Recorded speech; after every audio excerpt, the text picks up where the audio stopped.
Assalamualaikum Mas Bayu. Waalaikumsalam Pak Ikhwan. Alhamdulillah. Gimana kabarnya pada hari ini? Alhamdulillah Pak Ikhwan, kabar baik. Alhamdulillah. Iya. Kita ngobrol sejenak ya. Ya tidak lama, paling hanya sebentar lah. Oke. Iya. Pak Ikhwan. Ini apa yang mau kita obrolin itu? Mungkin permasalahan dalam kita sebagai pendidik, permasalahan dalam pembelajaran mungkin Pak Ikhwan. Oh, iya. Pembelajaran masalah apa ini kayaknya? Pembelajaran itu Pak Ikhwan, yang sedang saya alami itu tentang manajemen waktu. Jadi ketika pembelajaran di kelas itu saya tidak bisa maksimal karena banyak tugas tambahan lain yang menunggu saya untuk dikerjakan di luar kelas. Seperti itu Pak Ikhwan. Kenapa hal itu bisa terjadi?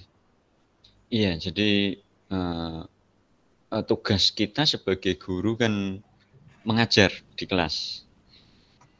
Mungkin tidak hanya di kelas, intinya kita mengajar kepada murid kita untuk mengembangkan bakat mereka, untuk mengembangkan minat mereka, itu agar bisa maksimal. Tentunya juga disesuaikan dengan waktu pembelajaran, jam pembelajaran, di mana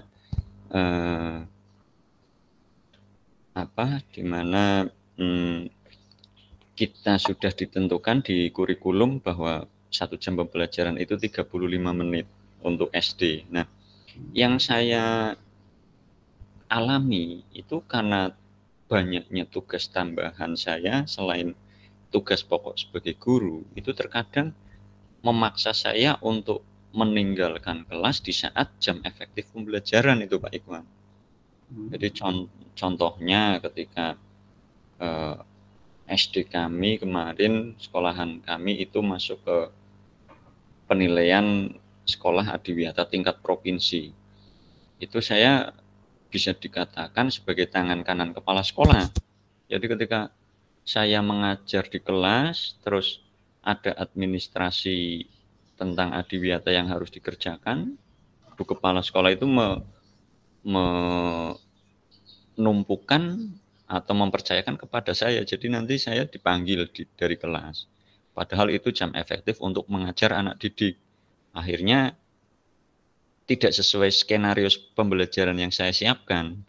Kita masuk dari persepsi, baru kegiatan inti, belum evaluasi, akhirnya saya meninggalkan kelas. Itu Pak Ikhwan. Jadi banyak tugas tambahan, termasuk ini juga lagi mengejar laporan inventaris barang untuk triwulan pertama. Itu kami juga itu Pak Ikhwan yang bagaimana caranya agar tugas pokok kita sebagai guru itu mengajar di kelas itu maksimal, tapi juga bisa mengerjakan tugas tambahan seperti itu. Iya. Jadi manajemen waktunya ya, terlalu banyaknya permasalahan, menumpuk pekerjaan.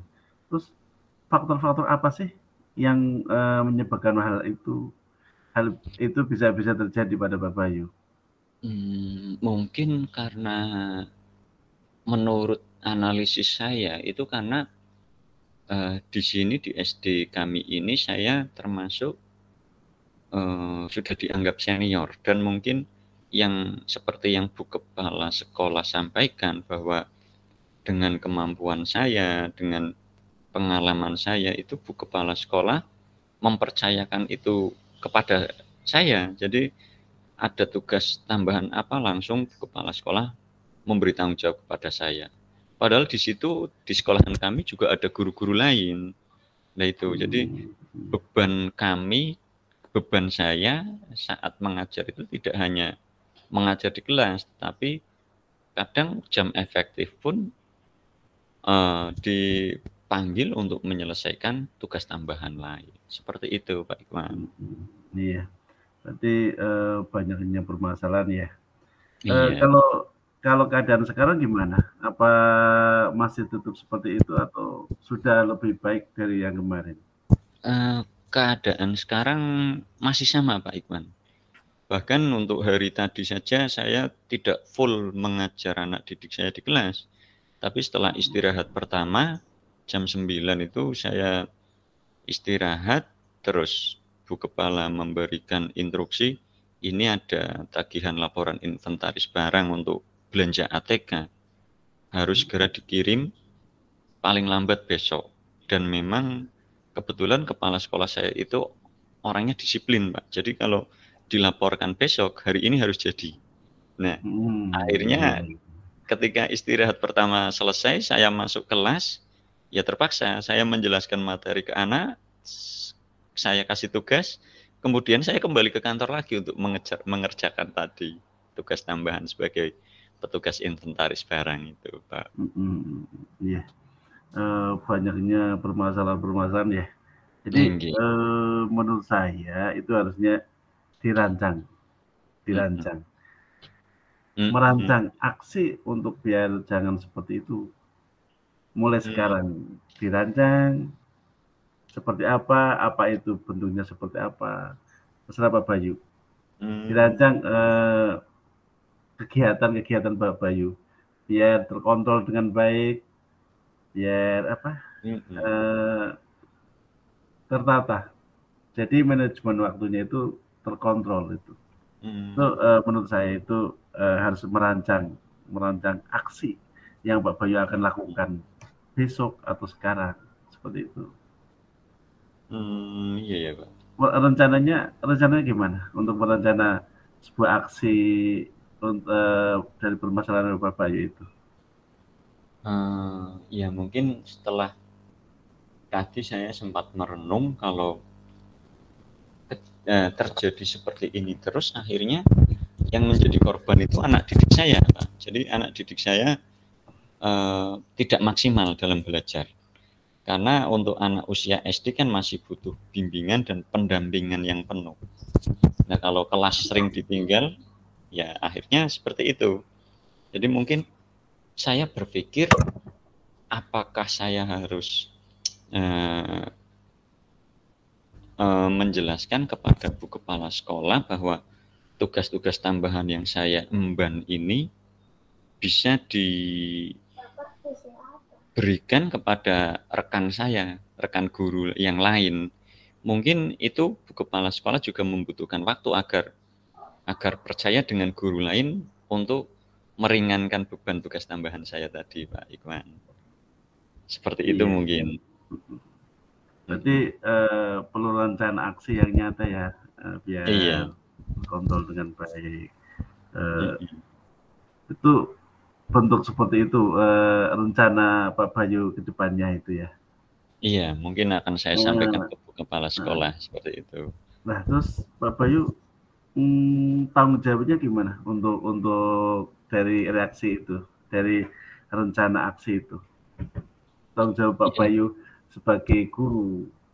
Iya, ya mungkin dengan nanti saya untuk merencanakan bahwa sedikit mengeluh kepada Bu Kepala Sekolah selaku pengambil keputusan, pemegang kebijakan, mungkin keluh kesah bahwa tugas utama saya itu mengajar sebagai guru. Jadi untuk tugas tambahan itu sekiranya tidak mengganggu tugas utama saya. Nah, dari situ ya saya bertekad bahwa tugas kita yang utama itu ya sebagai pengajar pendidik. Jadi tetap saya bertanggung jawab sebagai guru untuk mengembangkan bakat, minat, dan kemampuan dari anak didik saya.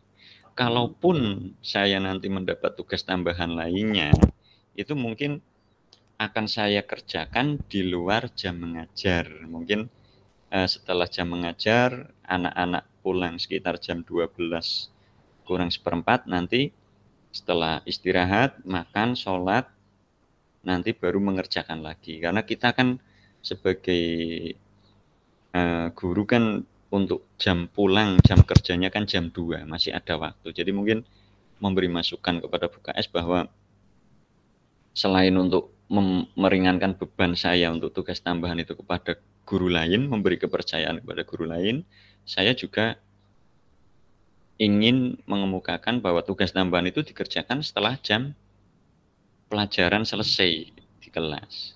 Iya. Seperti itu, Pak Iqbal. Iya. Itu bentuk tanggung jawab Pak Bayu. Iya. Yang rencana aksi yang akan dilakukan Pak Bayu. Iya. Tidak terlalu terbebani pada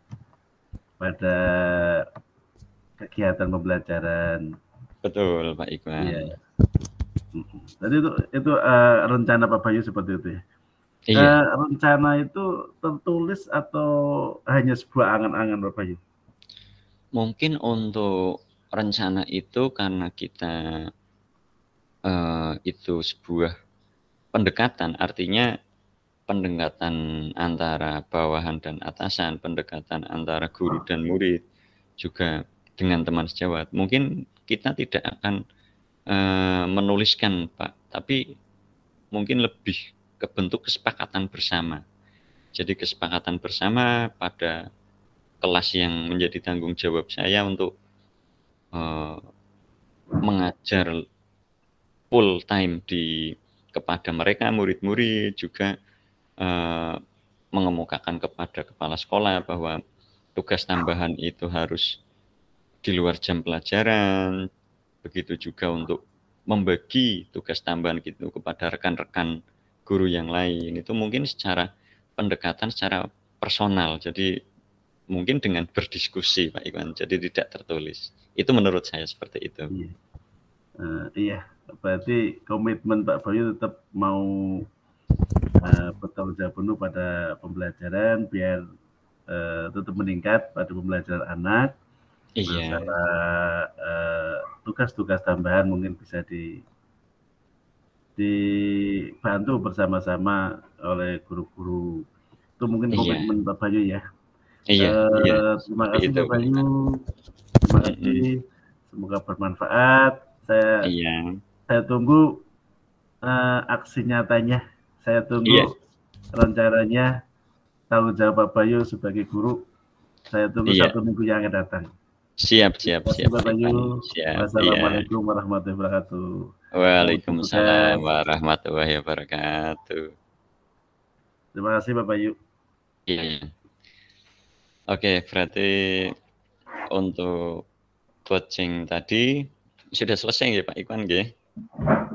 Iya, waktunya aslinya kurang ya Pak. Soalnya kita harus 10 menit. Ya 13 menit. Dari 16.06 sampai sekarang 16.20. Iya. Ya kan coaching itu kan 10 menit ya nih. Iya.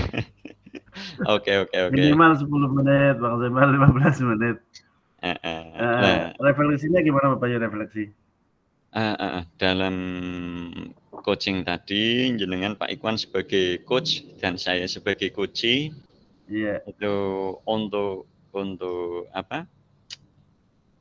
Alur pada coaching, alur tirtanya sudah baik Pak Iqbal, sudah urut, sudah bagus, terus juga dari obrolan dari diskusi kita itu juga sudah enak, sudah asik, tidak artinya tidak terlalu formal, kita santai.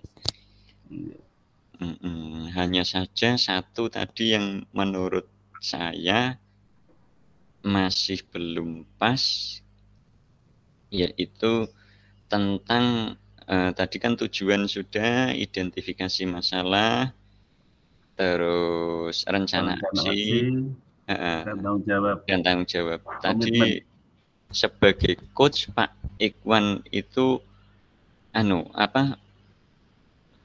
sempat menyarankan rencana aksinya. Jadi menyarankan memberikan arahan Padahal dalam alur Tirta tadi, seorang coach itu hanya mengarahkan agar coach itu yang menemukan dirinya sendiri. Jadi selain mengidentifikasi masalah dirinya sendiri itu seperti apa, untuk solusinya juga coach sendiri yang menemukan. Nah, tadi Pak Ikhwan kan ada menyarankan untuk manajemen waktunya dengan cara gimana. Nah, itu menurut saya ya sudah baik, memberikan saran itu sudah baik. Cuman sebagai coach itu hanya mengarahkan seperti itu. Iya. Berarti nggak boleh ikut dalam permasalahan itu ya? Nggak boleh membatasi, nggak boleh memberi batasan. penguatan. Iya, hanya boleh. Ikut saja, mempertanyakan. Iya. Bertanya ya. Iya, bertanya terus menguatkan boleh, Pak, tapi jangan membatasi. Artinya setiap coach kan punya solusi yang berbeda. Kalau kita sebagai coach itu membatasi, oh alangkah baiknya seperti ini, menurut saya seperti ini, itu nanti coach-nya itu artinya yang mengatasi solusi dari permasalahannya dia sendiri akhirnya terbatasi seperti itu. Itu pemahaman saya seperti itu, Pak Ikhwan. Iya. Tapi Terima kasih keseluruhan sudah bagus. koreksinya, atas refleksinya. Semoga kedepannya nanti ketika praktek di lapangan untuk konseptual ya, demonstrasi konseptual dan aksi nyata biar lebih baik lagi, karena ini masih tahap pembelajaran. Iya, kita belajar bersama-sama, Pak Ikhwan. Terima kasih banyak. Iya, sama-sama. Nanti untuk umpan baliknya gimana, Pak Ikhwan? Berarti tadi yang Pak Ikhwan kemukakan, berarti nanti kalau kita menjadi coach, saya tidak boleh tidak ikut serta. Jangan membatasi. Ikut karena permasalahan ya. Hanya kita kayak curhat gitu ya. Iya, menjadi pendengar yang baik. Jadi pendengar yang baik, tidak memberikan solusi. Iya, tidak membatasi solusi. Iya. Seperti itu. Ya, terima kasih atas koreksinya. Iya, sama-sama Pak Ikhwan. Kita belajar bersama. Iya. Terima kasih. Untuk yang kedua, di 1624. Apa dilanjut langsung atau gimana? Berarti dilanjut saja, Pak. Nanti kita waktu terakhir kan untuk kita memanfaatkan untuk lembar refleksi dan umpan balik. Iya. Oke.